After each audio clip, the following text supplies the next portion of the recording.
You say, I understand. By the way, are you familiar with the work of Saul Griffin and his Jocelyn machine? You say an atheist presented this work to you. That you... Well, and you asked me if I'm interested in exploring that. You say that this atheist who sent me his work was extremely excited about it, going so far as to see it personally in action. Well, you know, I tried looking up any work by Saul Griffin and the shaky machine. I can't say I found anything with regards to abiogenesis. If you had any links articles, I'd say I'd be glad to read them. I questioned this atheist further and said, he said Dr. Griffin was an engineer who could construct a building just by jostling it up. I asked him what kind of building, and he never responded. He did say that it had nothing to do with abiogenesis when I asked him why he sent me to the website, and I responded with, well, why bring it up? Still, though, he sent it when we were talking about abiogenesis, and he was so thrilled about it, I took his reasons as proof, as excitement, as proof that something can come about through jostling, even though he contradicted himself and said it had nothing to do with it, with abiogenesis. You say, oh, I'm pretty sure they can, like ice crystals forming harm. You think that's pretty spectacular of how something so as complex as ice crystals can form, don't you? I mean, I haven't met an atheist who wasn't dumbstruck, it seems. They always bring up ice crystal formation, eventually, in their attempt to explain how life can arise through jostling. With that, I say, the point is to illustrate that chemical interaction alone produces a number of other complex molecules and structures. It is only when they are capable of self-replication that natural selection can begin affecting it. How does self-replication of something create life? When the degree drops to 32, isn't a form of self-replication created? The crystals are using the water to self-replicate, true?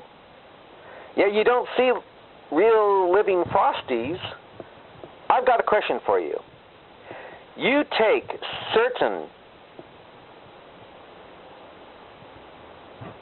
elements, you add a spark to it, and keep on and keep that going. Eventually, it makes more complex molecules, true?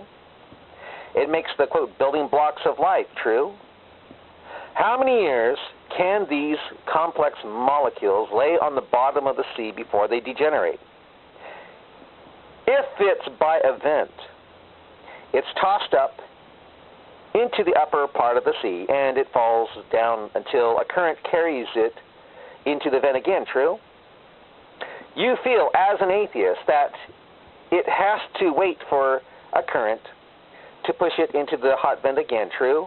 And believe that when it's jostled up again, it will be more complex, right? And after a few million years of a current pushing it into the vent, it will eventually be so complex that it'll start having information on it of how to make something as complex as a cell, true?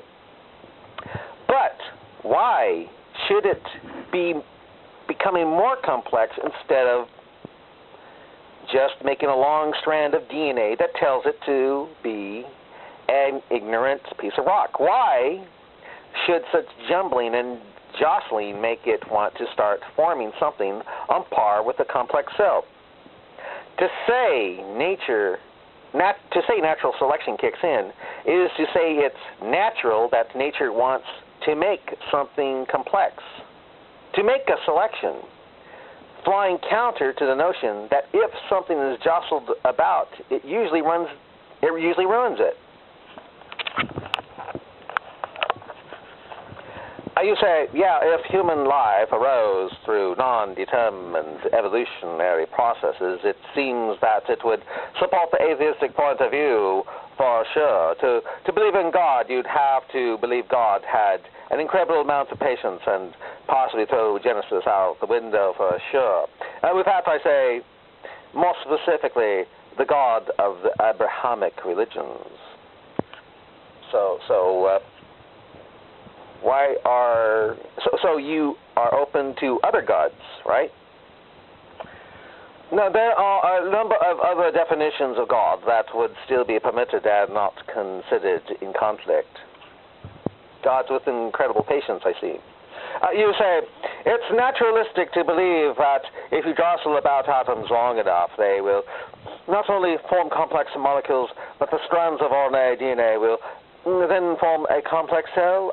I hated to, and you say you hated to throw water on the atheist who's so excited about the Griffin shakeup that you call jostling machine. But even if he had to admit that no matter how big the jostling, you said that you mean jaking could be made, no matter how long the jostling would continue, a simple cell would not be on the table. That human intervention would have to intervene, totally destroying the whole point that something as complex as a, quote, simple cell, unquote, could be designed without intelligence. With that, I say that the scale on which these interactions occurred on Earth is vastly greater in both size and time than we could simulate in a laboratory. So, discard God, add time and size, true? Instead of one guy shaking a can of Legos and pouring them out to see if a Lego toy robot with bells and whistles being attached in the right places for 1 million years, have about 3 billion people shaking cans of Legos and pouring them out, and one will have all Legos put together, forming a Lego toy robot? You believe that, don't you? And a toy Lego robot is far less complex than a primitive cell, so I'm cutting you some slack by asking you this question. You do realize that, don't you? Yet there are many who seem to believe we expect a cell to simply, quote, form, unquote, or pop into existence if you mix some chemicals about for a while. Yeah, there do seem to be a lot of atheists believing that. I've seen. They call them complex until you question them. Then they say they aren't complex. But with C events and a lot of time, will become something that can't be created in a lab. In other words, it takes accidents, not intelligence, to create something complex. And it has nothing to do with jostling random information. Just laying on the floors of ancient seas and not degenerating after a few million years from accidentally being created by a lightning bolt, but waiting to be tossed into a sea vent by an ocean current? If you lower the temperature of water, it does not randomly turn to ice. It does so on the basis of very specific physical laws. But will that ice form life if the crystals formed aren't transient? Take the membrane of cells, the phospholipids, bilayers, do not form a membrane randomly. They do so as a result of their chemical properties. And where did the chemical properties come from? If you talk to atheists, they say these phospholipid bilators are quote, simple, unquote, like bubbles, but believe that the bubbles will become complex if DNA, RNA can get inside them and tumble about in vents. You don't call that faith, I bet, true?